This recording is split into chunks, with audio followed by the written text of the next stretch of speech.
Not only does the world of animals have some species that are close to extinction, but also insects. Pharolais lactiferus is a black, rather small and very rare insect. The endemic wild bee in eastern Australia was documented by biologists for the last time in 1923. Now she has rediscovered James B. Dorey of Flinders University in Adelaide. The biologist had sampled dozens of locations in the states of New South Wales and Queensland and collected more than 20 pieces of the bee.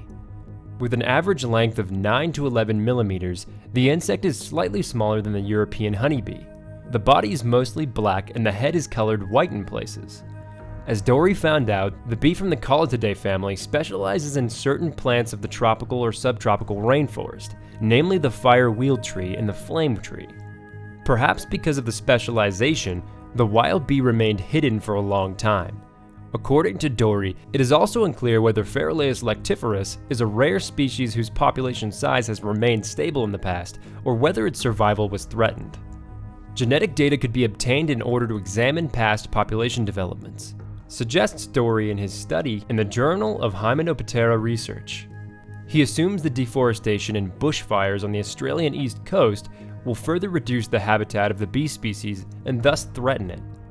Since European colonization, Australia has cleared 40% of its forest areas, and large parts of the remaining areas are fragmented and impaired, writes Dorey. Further research into Pharolais lactiferus is needed to provide more clarity.